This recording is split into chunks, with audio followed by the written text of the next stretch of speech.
था, लेकिन कसम खुदा की कुरान कल भी मौजज़ा था, आज भी मौजज़ा है, क़यामत तक मौजज़ा रहेगा।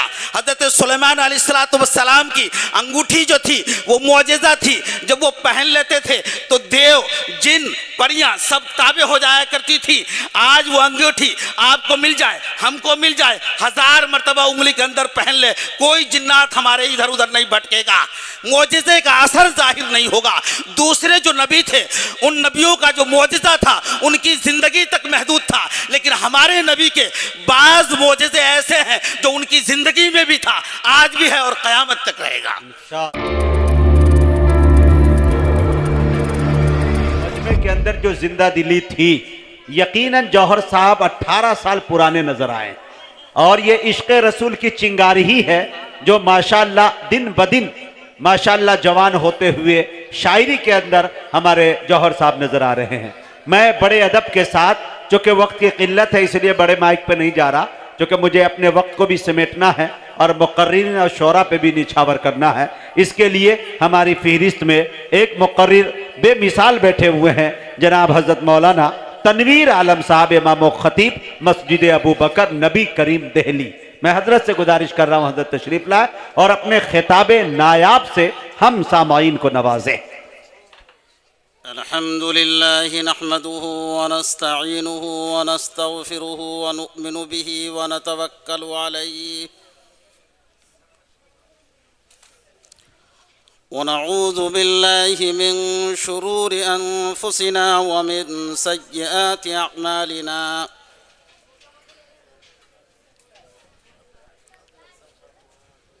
मन यहदिहिल्लाहु फला मुदिल्ल लहु व मन युद्लिलहु फला हादिय लहु।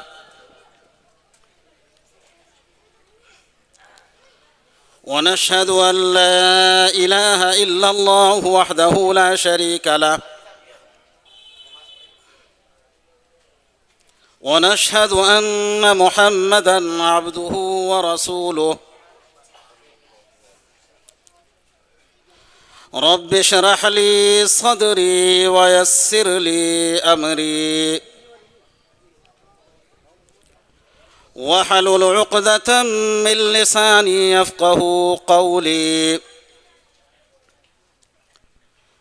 सुब्हानक ला इल्म लना इल्ला मा अल्लमतना इन्नका अंतल अलीमुल हकीम।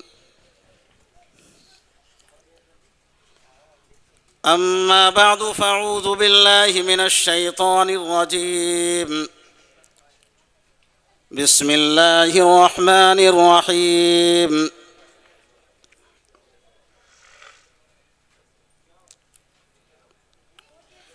अलिफ लाम मीम ज़ालिकल किताबु ला रैब फ़ीहि हुदल लिल मुत्तक़ीन।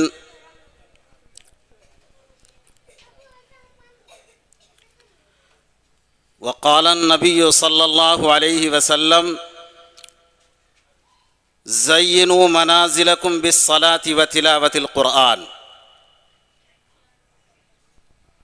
औ कमा क़ाल नबी सल्लल्लाहु अलैहि वसल्लम। वक़ाल नबी सल्लल्लाहु अलैहि वसल्लम तबर्रक बिल क़ुरआन फ़इन्नहु कलामुल्लाह व ख़रज मिन्हु औ कमा क़ाल नबी सल्लल्लाहु अलैहि वसल्लम।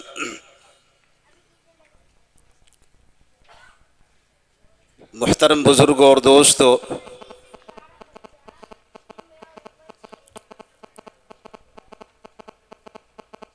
स्टेज पर मौजूद उलमाए किराम और शुअराए इस्लाम, पर्दे में बैठी हुई मेरी माएँ और बहनें,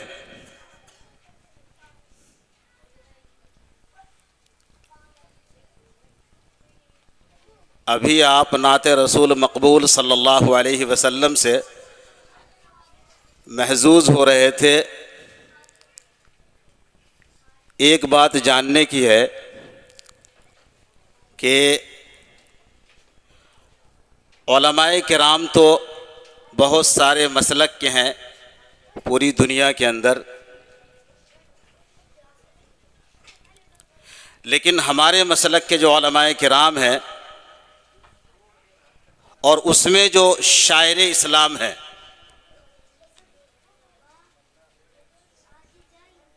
वो जो शायर इस्लाम शायरी करते हैं और नात पढ़ते हैं, और दूसरे मसलक के जो उलमा शायरी करते हैं और नात पढ़ते हैं, नात लिखते हैं, उसमें बहुत बड़ा फ़र्क है।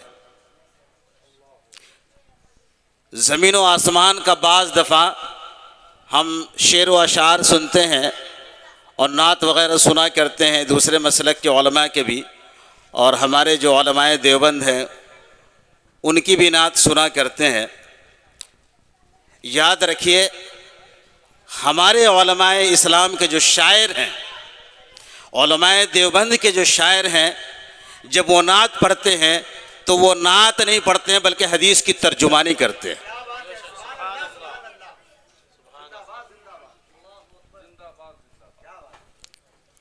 बिल्कुल हदीस का मिनवान मफहूम होता है, अरबी को उर्दू में लाकर और फिर उस उर्दू को तरन्नुम में ला करके आपके सामने पेश कर देते हैं।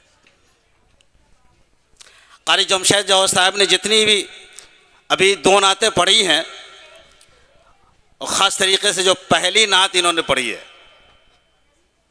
इन्होंने इशारा भी किया है कि तारीख़ से जिसका ताल्लुक़ होगा, तारीख़ को जो आदमी जानता होगा, वो हर शेर को समझ जाएगा कि ये फ़लाँ हदीस की तर्जुमानी और ये फ़लाँ हदीस की तर्जुमानी है। शर्त ये है कि वो हदीस को जाने, हदीस को समझे। बहरहाल मैं मुबारकबाद पेश करता हूँ मुफ्ती असलम साहब को भी कि उन्होंने ऐसे ऐसे शुअरा को और ऐसे ऐसे नातखा को और उस्तादुश्शुअरा हाफिज़ कारी जमशेद जौहर साहब को यहाँ मदऊ किया और उनसे आप हजरात फ़ायदा हासिल कर रहे थे। ख़ास तरीके से मुजाहिद हसनैन साहब हबीबी, इनका तो समझिए जो है इस वक्त चर्चा ही चर्चा है। ज़मीन पर भी चर्चा है, फ़िज़ा में भी चर्चा है, आसमान पर भी चर्चा है। अल्लाह ताला इनके चर्चे को सलामत रखे। एक मरतबा हम आपसे दरख्वास्त करते हैं, आप हजरात दरूद शरीफ पढ़ दीजिए। अल्लाहुम्मा सल्ली अला मुहम्मदिन नबिय्यिल उम्मी व अला आलिहि व अस्हाबिहि अजमईन। मजलिस के अंदर जो है ना, शायद इसको थोड़ा सा सही नहीं हो रहा।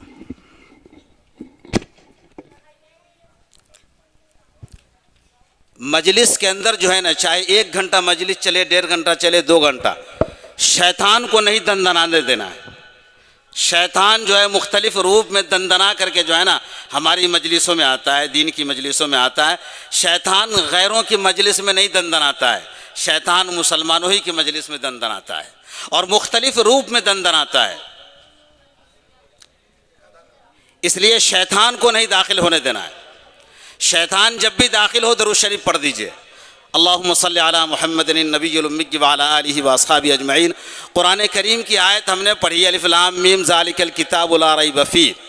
ये ऐसी किताब है जिसके अंदर शक व शुबहा नहीं है, किसी तरह का कोई गुबार नहीं है। इसके अंदर शक व शुबहात की कोई गुंजाइश भी नहीं है। इसके अंदर कुरान की ये आयत बतला रही है कि इसके अंदर कोई शक व शुबहा नहीं है, इसके अंदर कोई गुबार नहीं है, इसके अंदर कोई झूठ नहीं है। न कुरान भेजने वाले में, न कुरान लाने वाले में, और न जिस पर आया उनके अंदर भी कोई शक व शुबहा नहीं है। क्यों? इसलिए कि भेजने वाला कौन है? इन्नल कुव्वत लिल्लाहि जमीआ, अल्लाह तबारक व ताला बड़ी कुव्वत वाला। लाने वाला कौन है? हज़रत जिब्राईल अलैहिस्सलातु वस्सलाम, जो फरिश्तों के प्रधानमंत्री हैं, वो भी बहुत ताकतवर है। और जिनके ऊपर आया वो ज़ात का तो पूछना ही क्या, जनाब मुहम्मदुर रसूलुल्लाह सल्लल्लाहु अलैहि वसल्लम। तो कुरान के अंदर जो है शक व शुबहे की ज़र्रा बराबर भी गुंजाइश नहीं है। अगर इस कुरान को अक्ल की सही नज़र से देखा जाए, अक्ल की सही नज़र से देखा जाए तो कहीं पर कोई शक, कोई शुबहा नज़र नहीं आएगा। हाँ, अगर किसी को शक और शुबहा है तो उसकी कम अकली की वजह से, उसके पास दिमाग कमजोर है, उसकी वजह से उसको शक और शुबा हो रहा है, और उसको शक शुबा हो रहा है तो उससे हमें कोई मतलब नहीं, कोई फर्क नहीं पड़ता कुरान के ऊपर। अंधों को अगर सूरज नजर नहीं आए तो इसमें सूरज का क्या कसूर है? वो लाख चिल्लाता रहे कि आज सूरज नहीं निकला, सूरज नहीं निकला, आज सूरज नहीं निकला, सूरज पर क्या असर पड़ रहा है? तो कोई कहता रहे कि कुरान के अंदर हमको शक है तो कहता रहे, कुरान का क्या बिगड़ रहा है इससे? कुरान का कुछ नहीं बिगड़ रहा। कुरान बिल्कुल बेगुमार किताब है, लारैब किताब है, ऐसी किताब हिदायत है कि सच्ची तलब के साथ अगर इसको कोई हाथ लगाता है, इसको कोई छूता है और इसको कोई पढ़ता है और इस पर कोई गौर व फिक्र करता है तो हिदायत उसको जरूर मिलती है। और अगर जिद्दी बन करके, हट धर्म बन करके,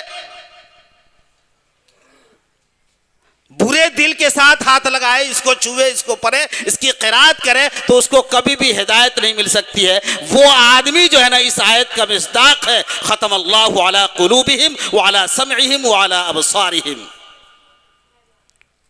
दिल है, दिल पर मुहर लगा दी अल्लाह ने, कुरान उसको समझ में नहीं आ रहा क्योंकि सच्चे दिल से नहीं देख रहा, जिद्दी बन के देख रहा है, हट धर्म बन करके देख रहा है। दिल पर मुहर लगा दी अल्लाह ने दिल के होने के बावजूद भी, कान पर मुहर लगा दी अल्लाह तबारक व तआला ने कान के होने के बावजूद भी, निगाह पर मुहर लगा दी अल्लाह तबारक व तआला ने निगाह के होने के बावजूद भी। मेरे मुहतरम बुजुर्गों और दोस्तों, जिस तरीके से मेरा नबी सय्यदुल अंबिया है, उसी तरीके से ये किताब सय्यदुल कुतुब है।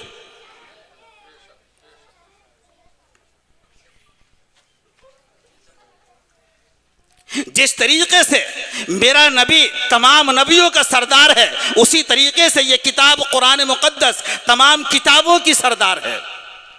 ये कुरान सरापा हिदायत है, ये कुरान सरापा हिदायत है। जिस तरीके से खुदा रब्बुल आलमीन है और मुस्तफ़ा रहमतुल लिल आलमीन है और काबा क़िबलतुल आलमीन है, उसी तरीके से कुरान हुदल लिल आलमीन है। जिस तरीके से मेरे खुदा की खुदाई क़यामत तक रहेगी, हमेशा हमेश रहेगी, क़यामत के बाद भी हमेशा हमेश रहेगी, जिस तरीके से मेरे मुस्तफ़ा की मुस्तफ़ाई हमेशा रहेगी, उसी तरीके से कुरान की भलाई भी हमेशा रहेगी इंशाअल्लाह, बेशक। जिस तरीके से मेरे महबूब की नबूवत क़यामत तक है, उसी तरीके से कुरान की हिदायत भी क़यामत तक है।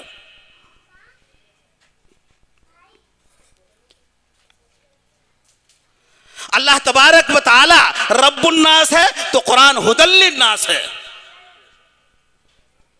क्या बात है मेरे मुहतरम बुजुर्ग और दोस्तों, कुरान मजीद खुद अपनी तारीफ करता है।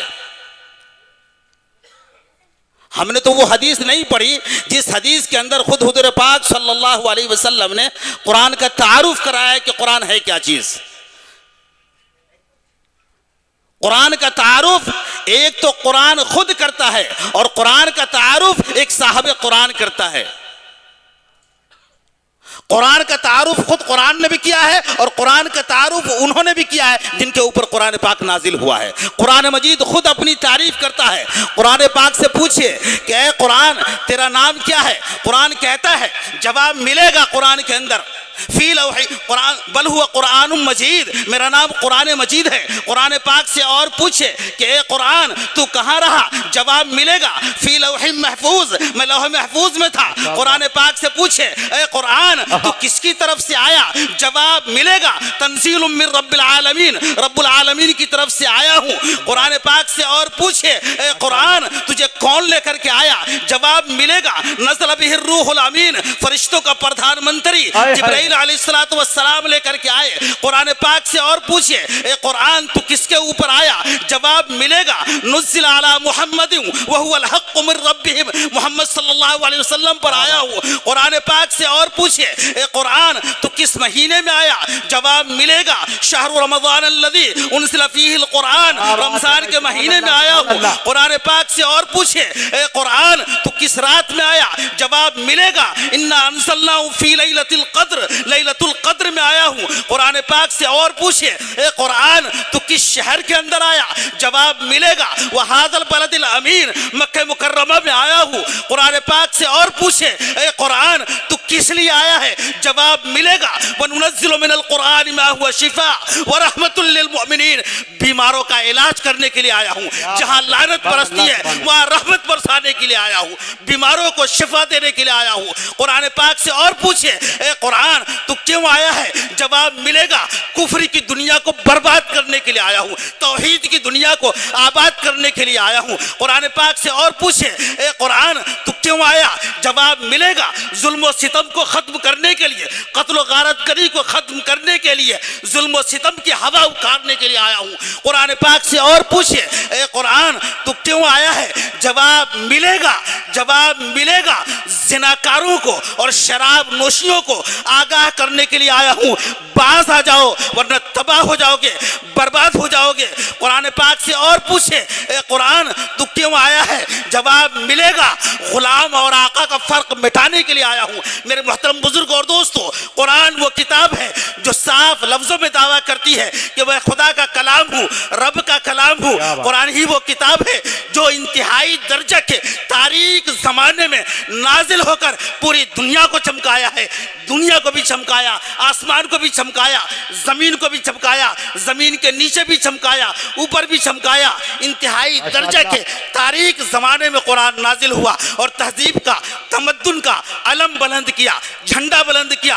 कुरान पाक वो किताब है जिसने साफ लफ्जों में तमाम भलाई को बयान किया है। कुरान पाक वो किताब है जिसकी मिसाल फसाहत और बलागत के एतबार से आज तक कोई नहीं बना सका। कुरान वो किताब है जिसकी तफसीर से, जिसकी शरह से, जिसके तर्जुमे से हजारों उलूम मौजूद में आए हैं। कुरान वो किताब है जिससे सिविल कोर्ट के, लोअर कोर्ट के, हाई कोर्ट के, सुप्रीम कोर्ट के, दीवानी अदालत के, फौजदारी अदालत के, ज़राअत के, तिजारत के, सनाअत के, इबादत के, इत्क़ादात के मामलात वगैरह वगैरह के मुताल्लिक़ लातादाद मसाइल निकाले गए। सिर्फ इमाम अबू हनीफा ने इसी कुरान से 13 लाख मसाइल निकाले हैं। माशाअल्लाह माशाअल्लाह, सुभान 13 लाख मसाइल निकाले हैं सिर्फ इसी कुरान से इमाम अबू हनीफा ने। मेरे मोहतरम बुजुर्ग और दोस्तों, कुरान वो किताब है जिससे एक आलिम भी फ़ायदा उठा सकता है, जिससे एक अनपढ़ भी फ़ायदा उठा सकता है। कुरान वो किताब है जिसकी तिलावत 24 घंटे हमेशा से दुनिया में जारी है, जारी रहेगी। कुरान वो किताब है जिसके ऊपर अमल हमेशा से 24 घंटे दुनिया में जारी है, जारी रहेगी। कुरान वो किताब है जिसने मुसावात को कायम किया। कुरान वो किताब है जिसने सरमायादारी की मजम्मत की। कुरान वो किताब है जिसने औरतों के हुकूक कायम किए, उनके एहतराम किए। कुरान पाक वो किताब है जिसकी तालीम दिमाग के मुताबिक, अक्ल सलीम के मुताबिक है। कुरान वो किताब है जो ऐसी ज़बान में है जो हमेशा से है, हमेशा रहेगी। इस ज़बान की फसाद व बलागत दुनिया के अंदर मिसाल में नहीं मिलती है। मेरे मोहतरम, माशाअल्लाह माशाअल्लाह, सुभान अल्लाह। मेरे मोहतरम बुजुर्ग और दोस्तों, हजरत मूसा अलैहिस्सलातु वस्सलाम की जो लाठी थी वो मुअजिज़ा था। हाथ में लेते तो लाठी बन जाती, जमीन पर डाल देते अजदहा बन जाता। आज अगर वो कोई लाठी किसी मुसलमान को मिल जाए, छूने से लाठी रहेगा, जमीन पर डालेंगे तब भी लाठी रहेगा। जमीन पर डालने से मौजिज़े का असर जाहिर नहीं होगा, सांप नहीं बन सकता। लेकिन कसम खुदा की कुरान कल भी मौजिज़ा था, आज भी मौजिज़ा है, क़यामत तक मौजिज़ा रहेगा। हज़रत सुलेमान अलैहिस्सलातु वस्सलाम की अंगूठी जो थी वो मौजिज़ा थी। जब वो पहन लेते थे तो देव, जिन, परियां सब ताबे हो जाया करती थी। आज वो अंगूठी आपको मिल जाए, हमको मिल जाए, 1000 मरतबा उंगली के अंदर पहन ले, कोई जिन्नात हमारे इधर उधर नहीं भटकेगा, मौजिज़े का असर जाहिर नहीं होगा। दूसरे जो नबी थे, उन नबियों का जो मौजिज़ा था उनकी जिंदगी तक महदूद था। लेकिन हमारे नबी के बाज़ मौजिज़े ऐसे हैं जो उनकी जिंदगी में भी था, आज भी है और क़यामत तक रहेगा इंशाअल्लाह। वाह वाह वाह, सुभान अल्लाह सुभान अल्लाह।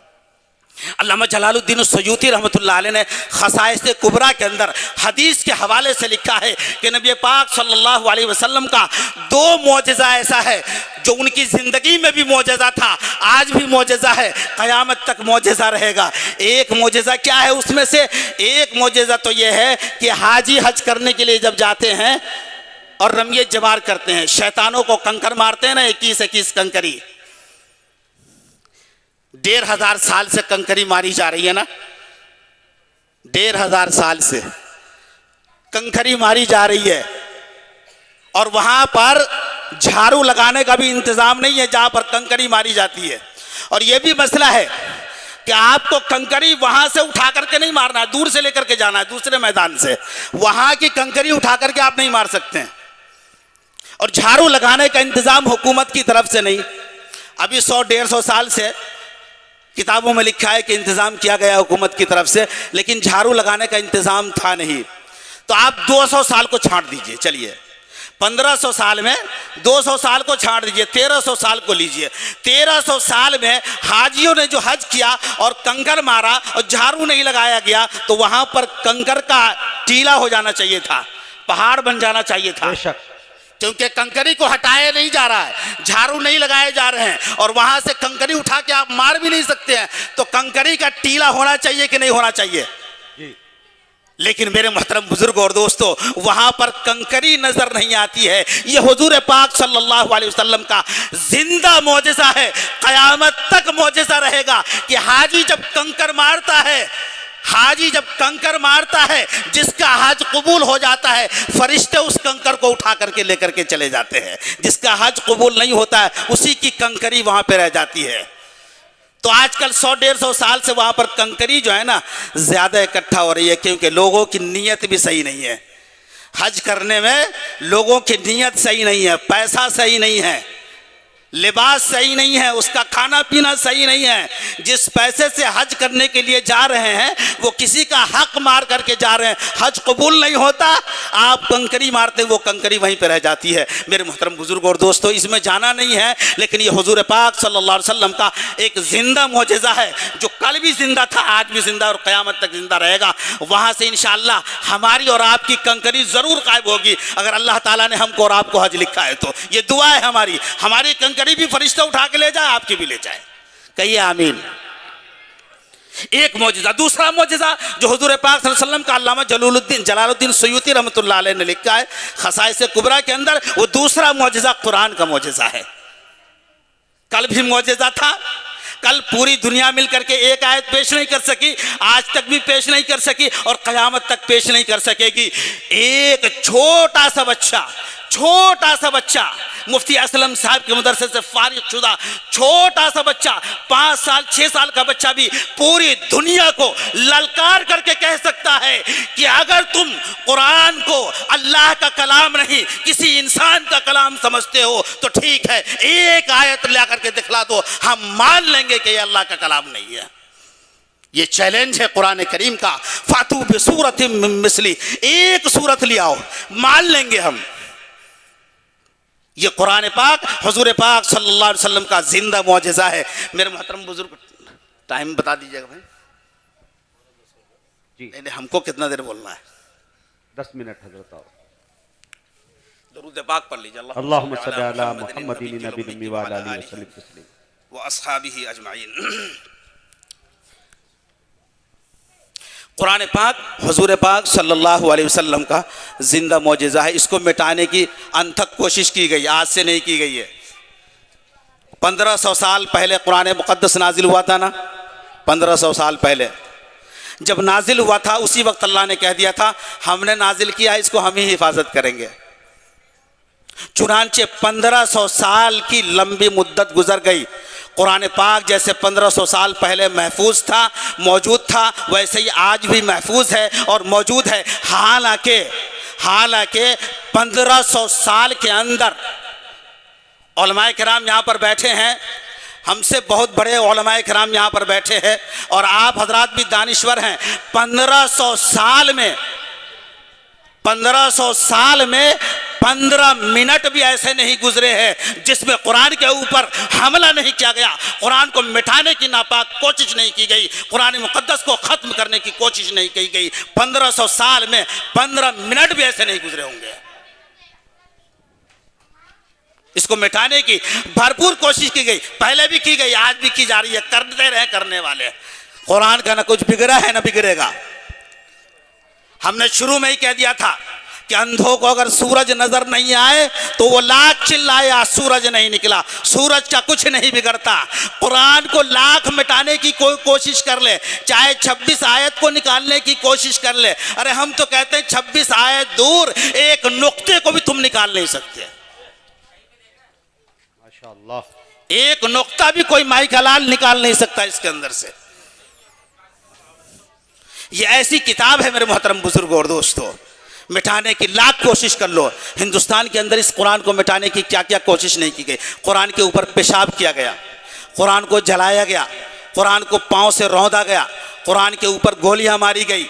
और तो और सदर अय्यूब के दौर में, इसी मुल्क हिंदुस्तान के अंदर सदर अय्यूब के दौर में जब असम्बली का इजलास हुआ तो एक मेंबर असम्बली ने कहा कि इस मुल्क के अंदर कुरान का आईन होना चाहिए, कुरान का कानून होना चाहिए। तो वो सदर अय्यूब क्या कहता है, this is all the book, ये किताब तो पुरानी हो गई, इसकी जरूरत नहीं है।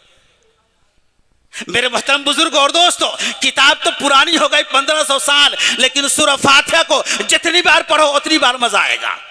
कोई भी आदमी बतला दे, इसमें 40 साल 50 साल 60 साल 30 साल से लोग नमाज पढ़ रहे हैं और इमाम के पीछे हर नमाज के अंदर 2 मरतबा सूरह फातिहा सुनता है। कोई आदमी कह दे कि उकता गया हो कुरान को सुनने से, कोई आदमी कह दे कि उसका दिल भर गया हो कुरान को सुनने से, कोई आदमी कह दे कि अब मजा नहीं आ रहा सुनने में। लेकिन क्या कहता है सदर Ayub, this is all the book, ये किताब तो पुरानी हो गई, अब इसकी जरूरत नहीं है। मेरे मोहतरम बुजुर्गों और दोस्तों, ये किताब जैसे नई थी 1500 साल से पहले, ऐसे ही नई है आज और ऐसी नई रहेगी क़यामत तक। ये किताब कभी पुरानी होने वाली नहीं है।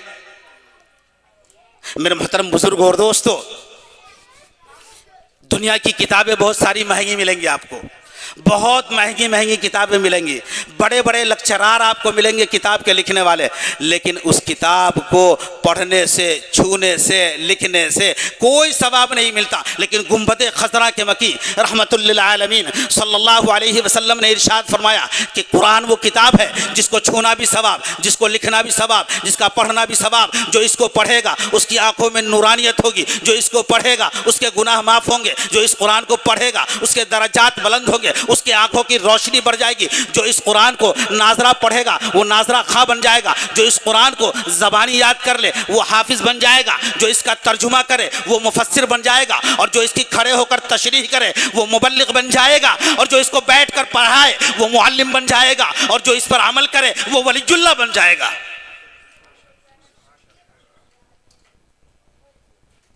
एक आदमी, जज़ाकल्लाह, मैं कहता हूँ दरूद शरीफ पढ़िए, अल्लाहुम्मा सल्ली अला मुहम्मदिन नबिय्यिल उम्मी व अला आलिहि व अस्हाबिहि अजमाइन। मैं कहता हूँ कि एक आदमी PhD लंदन करके आए, कहाँ करके?